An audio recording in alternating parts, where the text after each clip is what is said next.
শাস্ত্র পাঠ হচ্ছে, উপনিষদ পাঠ হচ্ছে। ঠিক আছে, একটা হয়ে গেছে। তো শ্রীরামকৃষ্ণদেব তাঁর বাগান বাড়িতে যেতেন। একদিন কথা প্রসঙ্গে, আলোচনা প্রসঙ্গে একদিন অনেকবার বাইবেল পাঠ হচ্ছে, যীশু খ্রিস্টদেবের জীবন বাণী আলোচনা হচ্ছে। তো সেখানে এই শ্রীরামকৃষ্ণদেবের একটা মনের গঠন ছিল, যখনই কোনো নতুন চিন্তা ভাবনা ভাবধারা তিনি শুনতে পেতেন, দেখতেন, তার আগ্রহ বেড়ে যেত। তো যখন তিনি শুনছেন যে এই যীশু খ্রিস্ট নামের একজন ব্যক্তি, সে শুদ্ধ পবিত্র জীবনযাপন করেছে, তার ত্যাগ বৈরাগ্য আছে, তো সেই মানুষটি আবার নতুন একটি ধর্ম সম্প্রদায় প্রবর্তন করেছে, তখন তার মনে কি আগ্রহ জেগে যায়। এই নতুন চিন্তা ভাবনা, ধর্ম ভাব, সম্প্রদায়, এটা কেন সত্য না মিথ্যে জানবার খুব আগ্রহ ছিল মানুষকে। তো তার মনে মনে তখন একটি প্রশ্ন জাগে। তার ভিতরে শুনছেন লোকটা একটু চরিত্রবান, শুদ্ধ চরিত্র, শুদ্ধভাবে জীবনযাপন, ত্যাগ বৈরাগ্য ছিল, যে শ্রীরামকৃষ্ণদেবের এগুলো স্বাভাবিকভাবে। তাহলে ওখানে আরেকটা জিনিস শুনলেন যে এই মানুষটা নিজের জীবন ত্যাগ করেছে জগতের কল্যাণের জন্য। তখন তার একটু আগ্রহ বেড়েছে, তাহলে লোকটি নিশ্চয়ই ভালো আছে, একটু জানতে হবে। আরেকটি ছিল শ্রীরামকৃষ্ণদেবের জীবনের একটি প্রধান বৈশিষ্ট্য, তিনি অমানসিক বা অতিমানবিক সাধন করেছেন। অমানসিক, অতিমানবিক। কিন্তু জগন্মাতা দেখি এখানটা ছাড়তে হবে। বড় সাহায্য তিনি পেয়েছেন। কি হলো, তিনি যখন যখন কোনো সাবজেক্টে সাধন করছে, তখন জগন্মাতা কোনো না কোনো ভাবে তার ব্যবস্থা করে দিয়েছে। সেই বিভিন্ন উপায়ে তিনি নিজেও আশা করেননি কিন্তু যে এইসব ব্যবস্থা রেডি হয়ে যাবে, তো তখন এগুলোর ব্যবস্থাপনাও দেখতে পাচ্ছি আমরা সাধারণভাবে আমরা ফ্যামিলি লাইফে যদি দেখবো বাবা গরিব, ছেলে পড়াশোনা করতে চায় বা স্কুলে বাবা মাই চান তার সন্তান ভালো স্কুলে পড়ুক, ভালো পড়াশোনা করুক। তো তারা কম খেতে পাচ্ছেন, কম খাচ্ছেন, কাপড় পুরনো কাপড় পরছেন, কিন্তু ছেলে মেয়ের পড়াশোনার জন্য সব রকম ধার করে হোক, রাত দিন ডিউটি করে হোক, টাকা পয়সা জোগাড় করে দিচ্ছে। এটা আসলে সেই রকম একটা বাবা মা জানে আমার বাচ্চা কিছু করতে পারবে না, তার পক্ষে টাকা রোজগার সম্ভব না। এখানে যেন ঠিক জগন্মাতার সাথে শ্রীরামকৃষ্ণদেবের এরকম একটা সম্পর্ক। ছাত্রটি অতিমানবিক বা অমানসিক সাধনার প্রতি আকর্ষণ, কিন্তু তার শরীরটা ছিল একটু সাত্ত্বিক ভাবে, তো তিনি তেমন কিছু বেশি যে জোগাড় যন্ত্র করতে পারবেন সেরকম সম্ভাবনা কম ছিল। তাই সম্ভবত জগন্মাতা সব ব্যবস্থা করে দিলেন। তো যখন তিনি শ্রীরামকৃষ্ণদেব সম্বন্ধে চিন্তা করছেন, এই যীশু খ্রিস্ট সম্বন্ধে লোকটি কে, তার মতবাদ কেমন, তখন জগন্মাতা তার জন্য একটি উপায় ঠিক করে দিয়েছেন। সেটা কি না, ওই দক্ষিণেশ্বরের বাগান বাড়ির পাশে আরেকজন জমিদার বাগান বাড়ি ছিল, সেটা হল যদুলাল মল্লিক। ইনি ছিলেন, আগের হলো শম্ভুচরণ মল্লিক, পরের হচ্ছেন যদুলাল মল্লিক। এই যদুলাল মল্লিক তিনিও ঠিক শম্ভুচরণ মল্লিকের মতো তাদের ওই কলকাতার বামুন সম্প্রদায়, হিন্দুও নয়, খ্রিস্টানও নয়, ব্রাহ্মণও নয়, সব মিলেমিশে একটা। তো ওদের বাড়িতে, ওদের তখন এইসব বড় বড় বাবুদের বাড়ি সব দামি দামি পেন্টারের ছবিগুলো দেওয়ালে লাগানো থাকতো। যদুলাল মল্লিক এবং তার মা শ্রীরামকৃষ্ণদেবকে খুব শ্রদ্ধা করতেন এবং ভালোবাসতেন। ফলে সেই কারণে যখন যখন শ্রীরামকৃষ্ণদেব যদুলাল মল্লিকের বাড়িতে যেতেন, ওদের যারা কর্মচারী ছিল তারা খুব সম্মানের সাথে শ্রীরামকৃষ্ণদেবকে বসাতো, একটু চা ব্যবস্থা, মানে চা মানে জল, ঠিক আছে, বসুন জল খান, বসতেন। শ্রীরামকৃষ্ণদেব ওখানে একটু বসতেন, গল্প করতেন, আর তারপরে উঠে আসতেন। তো আগে তার এই যীশু খ্রিস্ট সম্বন্ধে শোনা ছিল, আর এই আজ যদুলাল মল্লিকের বাড়ি গিয়ে যখন দেওয়ালে যেখানে বসে আছেন বৈঠকখানা, সেখানে অনেক ছবি, দেবতাদের, ঠাকুর দেবতার ছবি, তার মধ্যে একটা মহিলা আর একটা বাচ্চা তার কোলে। তো জিজ্ঞাসা করে জানলেন ইনি সেই মেরি আর তার সন্তান যীশু খ্রিস্ট। যীশু যেমন যে ওই ছবিটা আমরা এখানে রামকৃষ্ণ মঠ মিশনের সব জায়গায় এই ছবিটা ব্যবহার করা হয়, তার কারণ এটা শ্রীরামকৃষ্ণদেব এই ছবি দেখেই আকর্ষিত হন। তো তিনি যীশু খ্রিস্টদেব সম্বন্ধে খুব চিন্তা করতে থাকেন বসে। এটা একবার দুবারই হয়েছে। তো একদিন কি হলো না, যীশু খ্রিস্টদেব এবং মা মেরি শরীর থেকে জ্যোতি, জীবন্ত জ্যোতি শ্রীরামকৃষ্ণের শরীর মনকে পুরো মানে জ্যোতি এসে মিলিয়ে গেল তার শরীরে। তখন সেইখান থেকেই শ্রীরামকৃষ্ণদেবের মনে একটি চিন্তা জাগরিত হলো যে নিশ্চয়ই জীবন্ত জ্যোতি যখন আসছে, এই মানুষটি মানে সত্য, তার চিন্তা ভাবনা সত্য, ধর্মের পথও সত্য, তো তাকে সেই ভাবধারা সম্পূর্ণরূপে গ্রাস করে নেয়। গ্রাস করবার ফলে তিনি দক্ষিণেশ্বরে ফিরে আসেন। ফিরে আসার পরে ঘটনা আবার অন্যদিকে টার্ন নিচ্ছে। সেটা কি, তার সেই ছোটবেলার থেকেই তার ইষ্টদেবী কালী, তার প্রতিদিন মন্দিরে যাওয়া, একটু ফুল বেলপাতা দেওয়া, প্রণাম করা, বা তার ঘরে যে দেবদেবীর ছবিগুলো থাকতো তিনি প্রতিদিন হাত জুড়ে নমস্কার করতেন, একটা ফুল দিতেন। এইখান থেকে আসার পরে যদুলাল মল্লিকের বাগান বাড়ির থেকে আসার পর থেকে দেখছেন সেই ভাব চেঞ্জ হয়ে গেছে। সেই মা কালীর নাম আসছে না, প্রণাম করতে পারছেন না, সম্পূর্ণ আলাদা ভাব, বিপরীত ভাব, বিজাতীয় ভাব।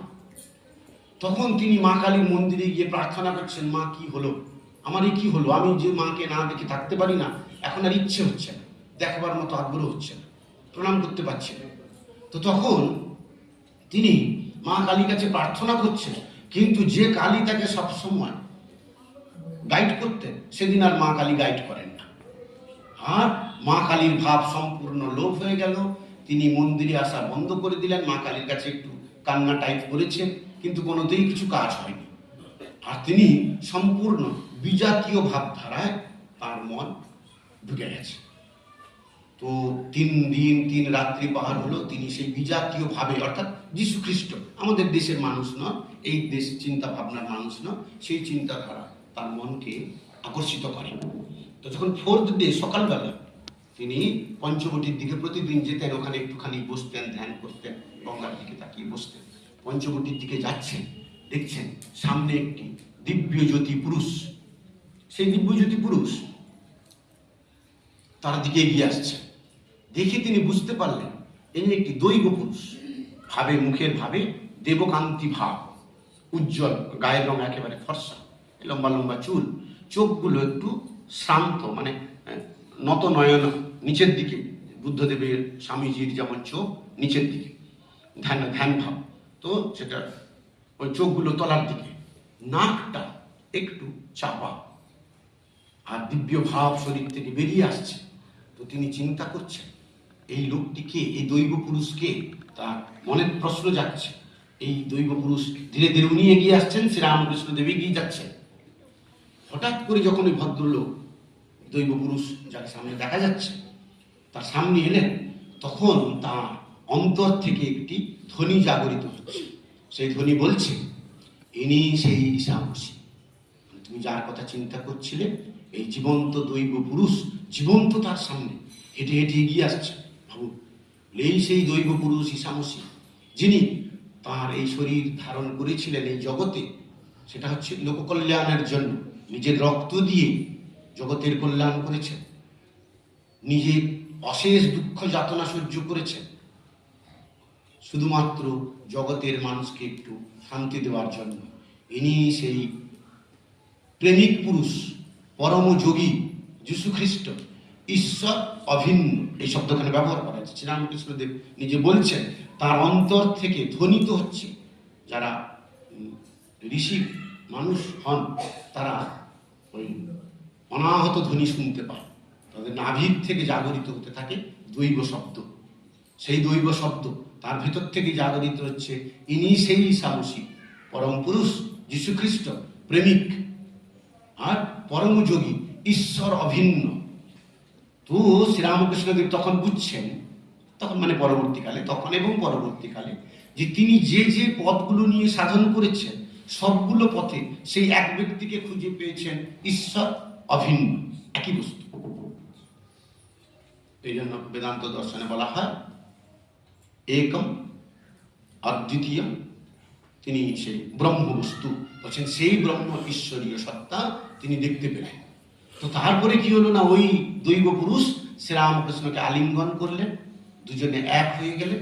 শ্রীরামকৃষ্ণের বাহ্যিক চেতনা সম্পূর্ণ লুপ্ত হয়ে গেল, তিনি সেই নির্বিকল্প সমাধিতে লীন হয়ে গেলেন কিছুক্ষণের জন্য, অনেকক্ষণ, মানে বিরাট, ওখানে শব্দটা ব্যবহার করেছেন নিজে, যে বিরাট প্রকৃতির সাথে তিনি বিরাট ব্রহ্মের সাথে, বিরাট ব্রহ্ম। বিরাট ব্রহ্ম মানে ব্রহ্ম তিনি সোর্সে একটি সত্তা জ্ঞান রূপে, আবার যখন ব্রহ্ম এই জগতে প্রকাশ হন তখন এই বিশ্ব ব্রহ্মাণ্ড বৃহৎ পরে 1883-84 সেই সময় আরেকটি ঘটনা ঘটে।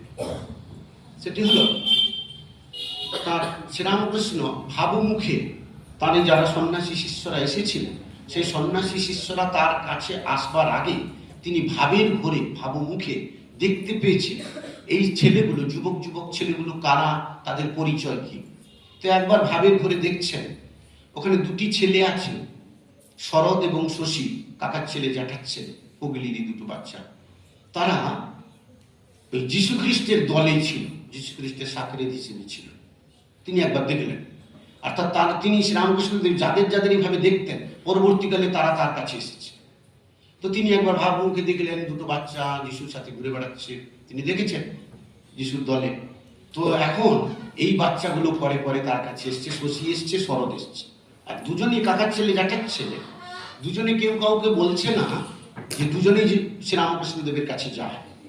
এ মঙ্গলবারে যায়, তো সে বৃহস্পতিবারে যায়, এইভাবে দুটো আলাদা আলাদা ডেটে যাচ্ছে, আর কারোর সাথে দেখা হচ্ছে না। শ্রীরামকৃষ্ণ দুজনকে পাচ্ছে। পরে একসাথে একদিন ধরা পড়েছে কোনো কারণে, দেখছি তাদের দুই ভাই দুজনেই শ্রীরামকৃষ্ণের কাছে আসছে কয়েকদিন ধরে। তো শ্রীরামকৃষ্ণ কথা প্রসঙ্গে বলছেন, তোদের দেখেছি যীশু খ্রিস্টের দলে। তো পরবর্তীকালে আমরা এই শারদানন্দজি মহারাজকে দেখছি, তিনি ইংল্যান্ডে গেছেন, আমেরিকায় গেছেন বেদান্ত দর্শন প্রচার করতে। সেখানে যীশু খ্রিস্টের সম্বন্ধে অনেক কিছু তাকে বলতে হয়েছে। ওখানকার দেশে ওই সব দেশের মানুষ অবাক হয়ে গেছে যে একটা হিন্দু সন্ন্যাসী তার যীশু খ্রিস্টের সম্বন্ধে এত ধারণাটা, মানে দৃঢ় ধারণা, বইয়ের জ্ঞান নয়, দৃঢ় ধারণা। আবার যখন শশী রামকৃষ্ণানন্দজি, শরৎ হচ্ছেন শারদানন্দজি, আর শশী হচ্ছেন রামকৃষ্ণানন্দজি, দুজনই শ্রীরামকৃষ্ণের ভক্ত শিষ্য। শশী যখন মাদ্রাজে গেছেন রামকৃষ্ণানন্দজি, সেখানে অনেক খ্রিস্টান চার্চে তাকে লেকচার দিতে হয়েছে হিন্দু ধর্ম সম্বন্ধে, খ্রিস্টান ধর্ম সম্বন্ধে। তার অবাক হয়ে যাচ্ছে। তো এখন আমরা যে সাবজেক্টটা আসছি, শ্রীরামকৃষ্ণদেব একদিন এই শরৎ অর্থাৎ শারদানন্দজিকে জিজ্ঞাসা করছেন, যাকে তিনি যীশু খ্রিস্টের দলে দেখেছিলেন, তাকে জিজ্ঞাসা করছেন। মনে থাকে যেন তার 16 জন শিষ্য ছিল, তিনি জিজ্ঞাসা করছেন শরৎকে, আর 15 জনকে জিজ্ঞাসা করেন। শশীকেও জিজ্ঞাসা করতে পারতেন, কেমন ডিভাইন প্লে, দৈব লীলা, কারণ আছে, আমরা কারণটা পরে দেখছি। তিনি শরৎকে জিজ্ঞাসা করছেন, আচ্ছা বলতো, তোরা তো মানে আধুনিক ছেলে, এখনকার ছেলেরা, তখন তো ব্রিটিশ মানে সরকারের যত স্কুল সব জায়গায় বাইবেল টাইবেল পড়ানো হতো, শুধু টোলগুলোকে বাদ দিলে। তো সেখানে শ্রীরামকৃষ্ণদেব জানতেন যে এই ছেলেগুলো কলেজে আরো পড়ে, তো বাইবেল সম্বন্ধে আইডিয়া আছে। তার ভিতরে এই ছেলেগুলো উদার ভাবাপন্ন ছিল। নরেন্দ্রনাথ, রাখাল, শশী, শরৎ, এরা সব ধরনের ডিফারেন্ট কালচার, ডিফারেন্ট রিলিজিয়ানের বই পড়েছেন, যাদের বলা হয় আমরা কম্পারেটিভ রিলিজিয়ান, বিভিন্ন ধর্মের একটা তুলনা বিষয়। তো তারা এই বিষয়ে বাইবেল পড়েছিলেন। শ্রীরামকৃষ্ণদেব নিজের একটা কমন সেন্স নিয়ে বলছেন, তোরা তো বাইবেল পড়েছিস, বল দেখি যীশু খ্রিস্টকে দেখতে কেমন। তো সেখানে ইনি বলছেন, শরৎ, তখন শরৎ, শারদানন্দ টন্দ কিছু না, শরৎ বলছেন, আমি তো অনেক বাইবেলের অনেকটা পড়েছি, প্রায় সবটাই পড়েছি, যীশু খ্রিস্টকে কোথাও তার শরীর রূপ বর্ণনা করা হয়নি, কোথাও নেই। তবে আমার ধারণা, যেহেতু ইতিহাস ভূগোল সম্বন্ধে জ্ঞান আছে, যীশু খ্রিস্টের জন্ম হয়েছে ইউরোপ এবং এশিয়ার মধ্য জায়গায়, ইউরেশিয়া আমরা যেগুলো বলি, মিডল ইস্ট, ওইসব জোন, মিডল ইস্টের জোনে জন্ম হয়েছে। তো মিডল ইস্টে যারা জন্ম নেয় তারা মোটামুটি ফর্সা হয়, লম্বা হয়, তাদের নাকগুলো টিকানো হয়, লম্বা, ওদের চেহারার একটা গঠনও সুন্দর। তুমি এরকম একটা বর্ণনা করেছে। আর শ্রীরামকৃষ্ণদেব সবসময় তার কথা যদি কারোর সাথে মিলে যেত, নিজের চিন্তা ভাবনা যদি মিলে যেত, তিনি ওইটা খুব আনন্দ পেতেন। আর যদি না মিলতো, তার মনটা চঞ্চল হয়ে যেত। তাহলে আমি যা দেখেছি সেটা কি ভুল? মা যেটা আমাকে দেখিয়েছে সেটা কি ভুল, মিথ্যে? তো তিনি বলছেন, সবই তো মিললো, একটা মিললো না তোর কথা।